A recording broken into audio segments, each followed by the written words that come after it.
Here's my review for Spider-Man Across the Spider-Verse, and there's gonna be spoilers, so if you haven't seen the movie, drop a like and come back later. Alright, diving right in, let me just say right off rip, this is a masterpiece. There's no other way to say it, this is a masterpiece. This movie legit took everything that was good about Into the Spider-Verse and just made it great. Amazing even. Everything from the art to the animation to the voice actors to the dialogue to the story itself, everything was perfect. This is a 10 out of 10. But to be completely honest, all of those things were kind of expected going into this movie. Like, the first one was great and really set the expectation for this to be incredible, and they really delivered. But aside from all that, what really impressed me about this movie is that no other Spider-Man movie ever made me look at like past Spider-Man movies differently.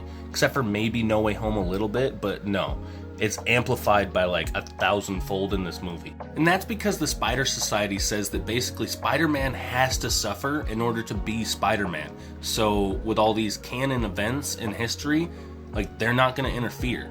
And if somebody does interfere and stop these canon events, then like they're like targeted by the Spider-Verse because they need these Spider-Men to suffer. I don't know. It's like a question of is your fate predetermined, or do you get to choose your own choices? And that question was kind of present in the last movie, but again, like everything else in this movie, it's amplified in Across the Spider-Verse. And ultimately, that's the reason why Toby, Tom, and Andrew aren't in this movie, like in the Spider Society. Like, there's a couple of cameos, but they're used as examples as to why these canon events are necessary. But if we're being 100% real here, each one of them would be siding with Miles here. Why? Because Tom himself stopped a canon event. Several canon events, actually. Green Goblin, Doc Ock, Sandman, Lizard, they were all supposed to die. They were all supposed to die in each of their individual universes, and what did all those Spider-Men do? They saved them all, proving Miguel wrong. But at this point, Miguel O'Hara is basically like a Spider-Man variant of Kang.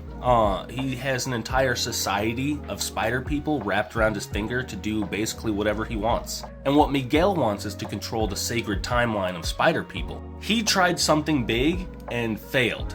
And now he's forcing every other Spider-Man that he can to also fail. But our boy Miles over here is like, nah, I'ma do my own thing. And what's crazy is that, like, honestly, everything I've talked about in this video so far is barely scratching the surface on like the little details in the movie. And the little details that tie together Into the Spider-Verse and Across the Spider-Verse. And honestly, with all the Easter eggs, this shit ties it to like Legos, PS4 Spider-Man, Toby, Tom, and Andrew. Like, this movie connects all the rest. And I can't wait for Beyond the Spider-Verse. So like I said before, this is an easy 10 out of 10. Now let me know in the comments if you agree, and follow for more.